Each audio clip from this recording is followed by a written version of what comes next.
दोस्तों नमस्कार, कैसे हैं आप लोग। उम्मीद करते हैं आप लोग अच्छे होंगे और स्वस्थ होंगे। दोस्तों हमारा जो टॉपिक चल रहा था जनजाति आंदोलन, इस जनजाति आंदोलन को इसके पहले हम 9 वीडियो में आपको बताने का प्रयास किए हैं और राज्यवार हम आपको बताने का प्रयास कर रहे थे। तो पहला राज्य जो हम उठाए थे पश्चिम बंगाल। पश्चिम बंगाल में हमने आपको चुआड़ या चुहाड़ आंदोलन के बारे में बताया था। जो दूसरा राज्य उठाए थे झारखंड। झारखंड में हमने आपको पहाड़िया आंदोलन, तमाड़ आंदोलन, हो आंदोलन, कोल विद्रोह, संथाल विद्रोह, मुंडा विद्रोह और ताना भगत का विद्रोह बताया था। इसके बाद हम आपको आए थे महाराष्ट्र में। महाराष्ट्र और राजस्थान के पैरेलल एक जो आंदोलन हो रहा था दोनों राज्यों में, वह था भील आंदोलन। और फिर आज हम आपको महाराष्ट्र में ही रामोसी विद्रोह को समझने का प्रयास करते हैं। दोस्तों ये जो रामोसी थे, इनका जो आंदोलन हो रहा है या विद्रोह हो रहा है, वह 3 चरणों में या कहें 3 चरणों में हो रहा है। जैसे पहले चरण में जो नेतृत्व करता है वह चित्तर सिंह है, तो दूसरे चरण में जो नेतृत्व करता उमा जी हैं, तो तीसरे चरण में स्वयं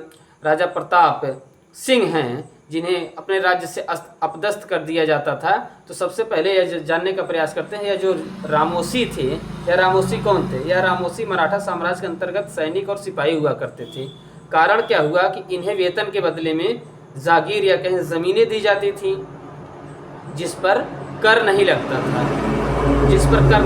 वेतन के बदले इन्हें यह दी जाती थी। और हुआ क्या कि जैसे ही मराठा साम्राज्य को अंग्रेजों ने जीता या अपने अधीनस्थ किया, और इन रामोसियों को इन्होंने क्या काम किया, जो सैनिक और सिपाही हुआ करते थे इन्हें अपदस्थ कर दिया, यानी बेरोजगार कर दिया इन लोगों को। अब ये लोग बेचारे जब बेरोजगार हो गए तो जो इन्हें ज़मीनें मिली थी उन्हीं ज़मीनों पर ये लोग खेती कर रहे थे, किसानी कर रहे थे। खेती और किसानी कर रहे थे तो अंग्रेज़ों ने उन ज़मीनों को भी छीनने का प्रयास किया और उन ज़मीनों पर भी ये लोग टैक्स लगा दिए। जब टैक्स लगा दिए तो यही इस आंदोलन का प्रमुख कारण बना।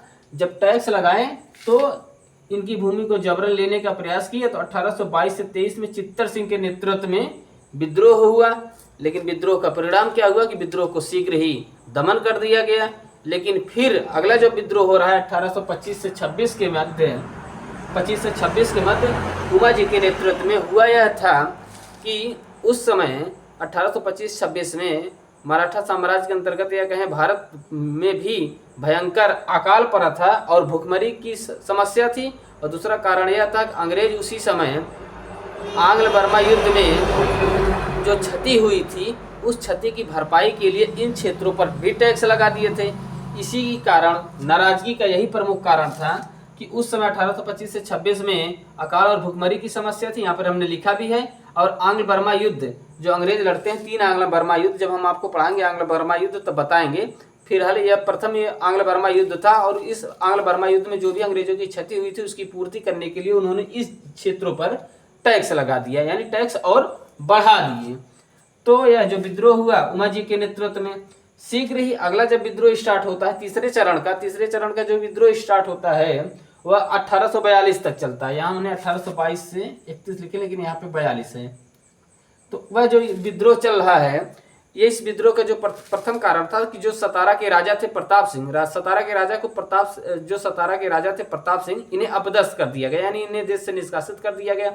इससे जो रामोसी जनजाति के जो लोग थे और रामोसी जनजाति, यह लोग विद्रोह कर दिया। और विद्रोह इतने बड़े पैमाने पर हुआ कि 1840 से 42 में नरसिंह दत्तात्रेय पेतकर और धरराव पवार के नेतृत्व में बादामी जो दुर्ग था, महाराष्ट्र के राजा का बादामी जो दुर्ग था या किला था, उस किले को जीत लिया। और वहाँ पर इन्होंने प्रताप सिंह के जो ध्वज था उस ध्वज को उस किले पर फहरा दिए। लेकिन शीघ्र ही इस विद्रोह का भी दमन कर दिया गया। तो यह जो विद्रोह चला रामोसी विद्रोह, चाहे वह है चित्तर सिंह के नेतृत्व में चला, चाहे उमा जी के नेतृत्व में चला, या चाहे दत्तात्रेय पेतकर और धरराव पवार और स्वयं रामोसी जनजाति के द्वारा जो विद्रोह चला, विद्रोह का दमन हुआ। लेकिन इसका परिणाम क्या निकला, परिणाम हमने यहाँ पर मेंशन भी किया है। परिणाम यह निकला कि जो रामोसियों को पुलिस की नौकरी से हटाया गया था या अपदस्थ कर दिया गया था, उनकी नौकरी छीन ली गई थी, अंग्रेजों ने इनकी नौकरी वापस कर दी। और कुछ सैनिकों की ज़मीन या कहें कुछ पुलिस वाले या कुछ सैनिकों की जो ज़मीनें थी उन ज़मीनों को वापस कर दिया गया, यानी इन्हें भूमि अनुदान में दिया गया। इसके बाद रामोसी विद्रोह समाप्त हो गया। यही था रामोसी विद्रोह, हमने आपको बताने का प्रयास किया, आप जानते रहिए। तो जो महाराष्ट्र में जो आंदोलन हुए थे जनजातियों के, वह भील आंदोलन था और एक रामोसी विद्रोह था। तो महाराष्ट्र अब खत्म हो गया। अगला जो हम वीडियो लेकर आएंगे कर्नाटक। तो आप देखते रहिए, यदि कोई कमियां रह गई तो आप जरूर बताइएगा। धन्यवाद।